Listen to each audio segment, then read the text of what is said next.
दोस्तों, कहानी की शुरुआत एक पुलिस चीफ को दिखाते हुए होती है, जिसे कई सारे न्यूज रिपोर्टर एक सीरियल किलर के बारे में पूछ रहे थे जो सिर्फ औरतों को ही अपना शिकार बनाता था। इस पर पुलिस चीफ उन्हें कहता है कि चाहे कुछ भी हो जाए, लेकिन मैं उस किलर को पकड़ कर ही रहूंगा। आगे हम लॉरिस नाम के एक आदमी को देखते हैं जो कि दिमाग से बिल्कुल पैदल था और एक पार्टी में उल्टी सीधी हरकतें कर रहा था। तभी वहाँ पर उसका बॉस आता है और उसे कुछ पुतलों को अंदर रखने को कहता है। इसी दौरान उसके पीछे एक खूबसूरत सी लड़की आकर बैठती है, जिसको देखकर उसका बॉस कहता है कि ऐसी लड़कियां बहुत ही गिरी हुई होती हैं और किसी के साथ भी इंटीमेट हो जाती हैं। अब इससे पहले कि लॉरिस भी उस लड़की को देख पाता, तभी उसकी जगह पर एक बुढ़िया आकर बैठ जाती है। लॉरिस को लगता है कि शायद यही है जो आज उसके साथ इंटीमेट होगी, इसलिए वो सबसे पहले अपने आधे अधूरे बाल संवारता है, जिसके बाद वो उसके सामने उल्टी सीधी हरकतें करना शुरू कर देता है। उधर वो बूढ़ी औरत भी लॉरिस के इरादे समझ चुकी थी, इसलिए वो वहां से उठकर चुपचाप निकल लेती है। लॉरिस को लगता है कि शायद वो औरत उसे इशारा दे रही है, इसलिए वो भी उसके पीछे जाने लगता है। आगे वो औरत एक टेंट में जाकर कुछ सामान लेने के लिए जैसे ही नीचे झुकती है,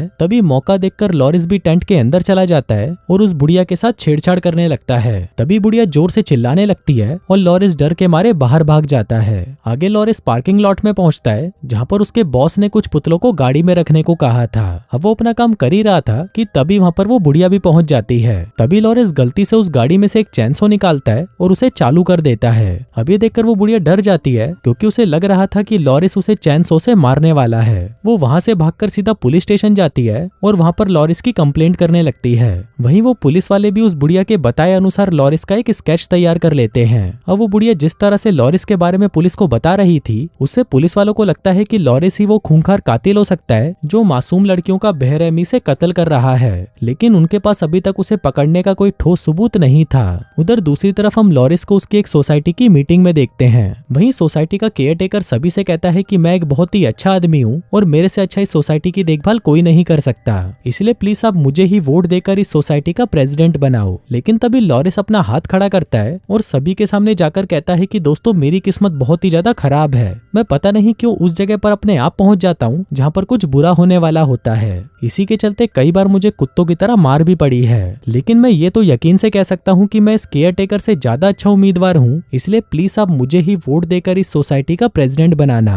और वैसे भी इस बुड्ढे के पास दिन ही कितने बचे हैं, ये तो कभी भी लुढ़क सकता है। अब उसकी ये बातें सुनकर केयर टेकर गुस्से में आग बबूला हो जाता है और लॉरिस को पकड़ने के लिए उसके पास जाने लगता है। वहीं लॉरिस उससे बचने के लिए ऊपर जाता है, पर तभी उसका पैर फिसलता है और वो सीधा जाकर बास्केटबॉल के नेट में फंस जाता है। अब लॉरिस की ये हरकतें देखकर सोसाइटी के बाकी लोग उसे खूब गालियां देते हैं और उसे धक्के देकर वहां से भगा देते हैं। आगे लॉरिस जब अपने किराए के अपार्टमेंट में था, तभी वहां पर केयर टेकर एक आदमी को लेकर आता है और उसे वो पूरा अपार्टमेंट दिखाने लगता है। वो उसे कहता है कि मैं लॉरिस को जल्दी ही यहाँ से निकाल दूंगा, जिसके बाद ये अपार्टमेंट तुम्हारा हो जाएगा। उधर लॉरिस भी उनकी सारी बातें सुन रहा था, जिसके बाद वो किसी को फोन लगाने का नाटक करता है और कहता है कि भाई, मैंने इस अपार्टमेंट को लेकर दुनिया की सबसे बड़ी गलती कर दी। पता नहीं कितनी बार तो यहाँ पर चोरी हो चुकी है और ऊपर से जो ये केयर टेकर है वो एक नंबर का बेईमान आदमी है। अब ये बात सुनते ही उसके पास खड़ा आदमी घबरा जाता है और वहाँ से चला जाता है। आगे जब लॉरिस एक कैफे में कॉफी पी रहा था, तभी उसे वहाँ पर एक सुंदर सी लड़की दिखाई देती है, जिसको देखकर वो उसके पीछे जाने लगता है। लेकिन इसी दौरान वो एक आदमी से जाकर टकरा जाता है, जिसकी जलती हुई सिगरेट सीधा जाकर उसकी पैंट में घुस जाती है। दूसरी तरफ वो लड़की कैफे से निकलकर बाहर जा रही थी, तभी उसकी सब्जियां नीचे गिर जाती हैं, जिसको वो झुककर उठाने लगती है। वहीं उसका पिछवाड़ा देखकर लॉरिस उसे निहारने लगता है, लेकिन तभी वो सिगरेट जो उसकी पैंट में घुसी थी वो उसे जलाने लगती है। अब लॉरिस इससे बहुत ज्यादा परेशान हो जाता है और जल्दी से एक बियर उठाकर उसे अपनी पैंट में डाल लेता है। आगे जब वो वहां से अपने घर की तरफ जा रहा था, तभी वहां पर एक दुकान वाली उसे पहचान लेती है कि ये तो वही आदमी है जो दुकान से कई बार उधार ले जा चुका है, जिसके बाद वो एक वर्कर को उसके पीछे जाने को कहती है। वहीं लॉरिस भी उसे पीछे आता हुआ देखकर वहां से भागने लगता है। वो उसे बचने के लिए एक बालकनी पर जाकर लटक जाता है, लेकिन तभी वहां पर एक लड़की कपड़े सुखाने आती है और उसके सामने झुककर कपड़े उठाने लगती है। अब बेचारे लॉरिस के पास और कोई रास्ता नहीं था, इसलिए उसे वहीं पर ही लटके रहना पड़ता है। आगे हम देखते हैं कि लॉरिस एक नंबर का मुफ्तखोर आदमी था। वो कभी भी सामान पैसे देकर नहीं खरीदता था और उसके पास एक से बढ़कर एक तरीके थे चोरी करने के। जैसे कि जब वो मॉल में होता तो वहां से वो कुछ सामान उठाकर उसे लोगों की जेब और बैग में डाल देता, जिसके बाद जब वो लोग वहां से बाहर जाते थे तो सिक्योरिटी अलार्म बजने लगता। अब इतनी बार सिक्योरिटी अलार्म को बजता देखकर मॉल के स्टाफ को लगता है कि शायद सिक्योरिटी अलार्म में ही कुछ प्रॉब्लम है, इसलिए वो लोगों को बिना चेक करे ही वहां से जाने देते थे। वहीं लॉरिस भी इसी मौके का फायदा उठाता और सामान लेके वहां से निकल जाता। वहीं दूसरी तरफ हम पुलिस चीफ और एक डॉक्टर को कुछ फीमेल ऑफिसर्स के साथ एक मीटिंग में देखते हैं। यहाँ पर डॉक्टर उन पुलिस ऑफिसर्स को लॉरिस की वीडियोस दिखाते हुए कहता है कि इस आदमी को ध्यान से देखो, ये वही खूंखार सीरियल किलर है जो औरतों को अपना शिकार बनाता है। डॉक्टर बताता है कि अगर हमें इस किलर को पकड़ना है तो तुम में से किसी एक लड़की को उसकी गर्लफ्रेंड बनना होगा और उसके साथ इंटीमेट होना होगा। अब ये बात सुनकर वहां पर बैठी सभी औरतें उठकर चली जाती हैं, क्योंकि किसी को भी लॉरिस की गर्लफ्रेंड बनने में कोई इंटरेस्ट नहीं था। लेकिन एक लड़की जिसका नाम जेसिका था वो इस काम को करने के लिए तैयार हो जाती है, जिसके बाद अगले ही दिन से वो लॉरिस पर नजर रखना शुरू कर देती है। उधर लॉरिस कुछ पुतलों को उठाकर वैन में रख रहा होता है और जब जेसिका उसे ये करते हुए देखती है तो उसे लगता है कि शायद लॉरिस उन पुतलों के साथ गलत काम कर रहा है। फिर अगले दिन जेसिका सोसाइटी के केयर टेकर के साथ लॉरिस के अपार्टमेंट में आती है। दरअसल वो लॉरिस के साथ रूम शेयर करके उसी के साथ रहना चाहती थी ताकि वो उसके भयानक इरादों को समझ सके, लेकिन केयर टेकर उसे लॉरिस के साथ रहने से मना कर देता है और उसे कहता है कि अगर तुम्हें रहना ही है तो मेरे साथ रहो, जो कहकर वो उसे बाहर ले जाता है। पर तभी लॉरिस खिड़की से होकर बिल्डिंग के नीचे जाता है और जेसिका से कहता है कि ये केयर टेकर एक अच्छा आदमी नहीं है और ये तुम्हें यहाँ पर भी नहीं रहने देगा, लेकिन अगर तुम रात को चुपके से यहाँ पर आ जाती हो तो मैं तुम्हें यहाँ पर रहने की जगह दे सकता हूँ। अब ये सुनते ही जेसिका उसे तुरंत हाँ कर देती है। फिर उसी रात जेसिका अच्छे से तैयार होकर लॉरिस के पास पहुंच जाती है। वहीं लॉरिस उसे पीछे के रास्ते से छुपते छुपाते अपने कमरे में ले जाने लगता है, लेकिन यहाँ पर भी वो अपनी उल जलूल हरकतों से बाज नहीं आता, जिससे परेशान होकर जेसिका अपने पर्स में से बंदूक निकाल लेती है, क्योंकि उसे लग रहा था कि कहीं लॉरिस उसके साथ कुछ गलत ना कर दे, लेकिन लॉरिस उसके साथ कुछ नहीं करता। अगले दिन पुलिस चीफ और डॉक्टर जेसिका से लॉरिस के बारे में पूछते हैं, जिस पर जेसिका कहती है कि वो तो एक नंबर का ढक्कन है, लेकिन अजीब बात तो यह है कि उसने मेरे साथ कुछ भी नहीं करा। अभी सुनकर वो दोनों उसे कहते हैं कि तुम्हें अपने काम को ऐसे ही जारी रखना होगा ताकि जैसे ही लॉरिस तुम्हें छेड़ने की कोशिश करे तभी तुम उसे गिरफ्तार करके हमारे पास ले आओ। वहीं दूसरी तरफ हम लॉरिस को देखते हैं जो कि अपने बॉस को जेसिका के बारे में बता रहा था। कहता है कि कल रात को मेरे घर पर एक लड़की आई है जो कि दिखने में बहुत ही खूबसूरत है, लेकिन वो हमेशा मुझे रिझाने की कोशिश करती रहती है। अभी सुनकर उसका बॉस कहता है कि ये लड़कियां होती ही ऐसी हैं, इनको बस हमारा फायदा उठाना होता है, जिसके बाद ये हमारा काट कर चली जाती हैं, इसलिए तुम्हें इनके सामने सख्ती से रहना होगा। आगे लॉरिस जब अपने घर पर पहुंचता है तभी वो देखता है कि जेसिका वहां पर पहले से ही होती है। वो लॉरिस के पास आती है और उसे रिझाने की कोशिश करने लगती है। वो कभी उसके सामने टांगे खोलकर बैठ जाती है तो कभी उसे अपना पिछवाड़ा दिखाने लगती है, लेकिन लॉरिस उसकी चालों में नहीं फंसता और उससे दूर जाने की कोशिश करता है। अगले दिन जेसिका वापस उस डॉक्टर के पास जाती है और उसे बताती है कि मैंने लॉरिस को रिझाने की बहुत कोशिश करी, लेकिन उसने मुझे इग्नोर कर दिया। अब डॉक्टर भी उसकी ये बात सुनकर हैरान रह जाता है और उसे कहता है कि तुम बिल्कुल भी चिंता मत करो, उसके अंदर का जानवर बस जागने वाला है और तुम बस उसे रिझाने की कोशिश करती रहो। वहीं दूसरी तरफ हम लॉरिस को देखते हैं जो कि अपने एक दोस्त से चाइनीज सीख रहा था। दरअसल उसे एक अच्छी कंपनी में जॉब चाहिए थी, इसलिए वो एक नई भाषा सीखने की कोशिश कर रहा था। फिर लॉरिस का दोस्त उसे गुड लक के लिए एक मिट्टी की गुड़िया देता है, क्योंकि उसे पता था कि इसकी किस्मत बहुत ज्यादा खराब है, इसलिए अभी उसे गुड लक की बहुत जरूरत है। आगे जब वो वापस अपने घर पर आता है तभी जेसिका उसे कहती है कि आज उसके अंकल यहाँ पर उससे मिलने आने वाले हैं। अभी सुनकर लॉरिस पहले तो घबरा जाता है, लेकिन फिर वो उसे कहता है कि अगर तुम्हारे अंकल आने वाले हैं फिर तो हमें खाने के लिए कुछ अच्छा बनाना होगा, जो कहकर वो उसे अपने साथ शॉपिंग कराने के लिए मॉल में ले जाता है। अब यहाँ पर ये दोनों मिलकर कुछ सामान चुराते हैं, जिसमें जेसिका को पहली बार चोरी करने में बहुत मजा आ रहा था।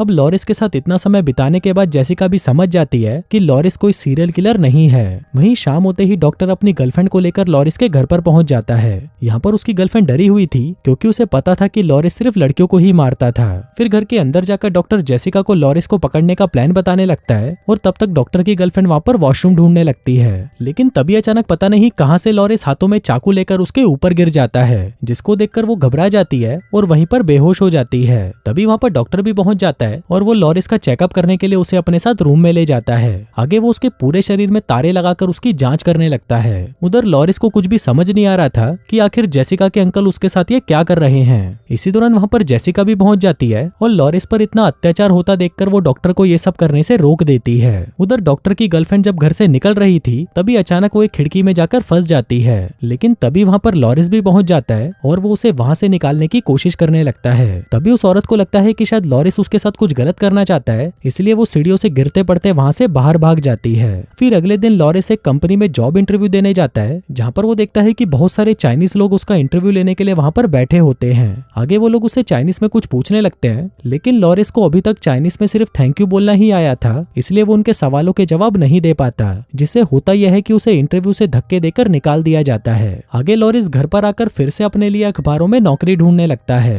उधर जेसिका का काम भी पूरा हो चुका था, इसलिए वो लॉरिस को छोड़कर वहाँ से जाने के बारे में सोच रही थी। पर इसी दौरान वहाँ पर वो डॉक्टर आ जाता है और उसे एक बढ़िया सी ड्रेस देकर एक आखिरी बार लॉरिस के सामने जाने को कहता है। दरअसल डॉक्टर को लग रहा था कि जेसिका को इस ड्रेस में देखकर लॉरिस उस पर टूट पड़ेगा और डॉक्टर उसे रंगे हाथों पकड़ लेगा, लेकिन वही लॉरिस जेसिका को हाथ तक नहीं लगाता और उसकी ड्रेस की तारीफ करने लगता है, जिससे जेसिका को भी पूरा विश्वास हो जाता है कि लॉरिस बेगुनाह है, इसलिए वो उसे छोड़कर वहाँ से चली जाती है। आगे लॉरिस देखता है कि जेसिका उसके लिए एक टेप रिकॉर्डर छोड़कर गई थी, जिसमें वो उसे कहती है कि वो उससे प्यार करने लगी है। अब ये सुनते ही वो जेसिका के पीछे भागने लगता है। वो उसे बाहर ढूंढने जाता है, लेकिन वो उसे कहीं भी नहीं मिलती। वहीं दूसरी तरफ पुलिस चीफ को खबर मिलती है कि शहर में एक और औरत का मर्डर हो गया है। अब चीफ को लगता है कि ये काम लॉरिस का ही है, इसलिए वो जेसिका की कोई भी बात सुने बिना ही लॉरिस को पकड़ने का ऑर्डर दे देता है। उधर दूसरी तरफ लॉरिस अपने घर पर पहुंचता है, जहाँ पर वो देखता है कि बहुत सारे पुलिस वालों और रिपोर्टर्स ने उसके घर को घेर रखा है। लॉरिस को कुछ भी समझ नहीं आ रहा था कि आखिर यहाँ पर हो क्या रहा है, इसलिए वो वहाँ पर कुछ लोगों से पूछता है कि यहाँ पर क्या हो रहा है। तभी वहाँ पर एक आदमी उसकी रूम की तरफ इशारा करता है और कहता है कि इस अपार्टमेंट में एक बहुत ही खूंखार सीरियल किलर रहता है। तभी लॉरिस उसे कहता है कि इस कमरे में तो मैं रहता हूँ। अब उसकी ये बात सुनते ही सभी लोग उसे पहचान लेते हैं कि ये वही खूंखार सीरियल किलर है, जिसके बाद वो सभी उसे घेर लेते हैं और उसको मारने के लिए उसके पीछे भागने लगते हैं। उधर लॉरिस जैसे तैसे करके वहाँ से भाग जाता है और अपने चाइनीज दोस्त के घर पहुंच जाता है। उधर जेसिका भी उस क्राइम सीन पर पहुंचकर वहाँ पर जांच पड़ताल करने लगती है। इसी दौरान उसे वहाँ पर वो मिट्टी का पुतला मिलता है जो लॉरिस को उसके दोस्त ने दिया था, जिसका मतलब था कि वो सीरियल किलर लॉरिस नहीं बल्कि उसका दोस्त है। वहीं लॉरिस वहाँ पर अपने दोस्त को ढूंढ रहा होता है और इसी दौरान वहाँ पर उसका दोस्त भी पहुंच जाता है, जो कि बहुत ज्यादा थका हुआ था। वो अपने सामने लॉरिस को देखकर थोड़ा घबरा जाता है, पर तभी लॉरिस उसे कहता है कि भाई मैंने तो कुछ किया ही नहीं, फिर भी शहर के लोग मुझे एक सीरियल किलर क्यों समझ रहे हैं। अब ये सब कहते हुए वो उसके कपड़ों को देखता है, जहाँ पर उसे एक लड़की का हाथ कटा हुआ मिलता है, जिसको देखकर वो समझ जाता है कि उसका दोस्त ही वो सीरियल किलर है। अब क्योंकि उसे भी सच्चाई का पता चल चुका था, इसलिए उसका दोस्त लॉरिस को भी मारने की कोशिश करने लगता है। लेकिन तभी जेसिका वहाँ पर पुलिस फोर्स को लेकर पहुंच जाती है और उस क्रिमिनल को अपने हिरासत में ले लेती है। अब क्योंकि लॉरिस बेगुनाह साबित हो चुका था, तो सभी लोग उससे माफी मांगते हैं। आगे हम लॉरिस और जेसिका को साथ में देखते हैं, जो कि एक कार के पीछे छुपकर एक दूसरे को किस कर रहे थे, जिसका मतलब था कि वो दोनों अब साथ में आ चुके थे। और दोस्तों इसी के साथ ही ये कहानी यहीं खत्म हो जाती है।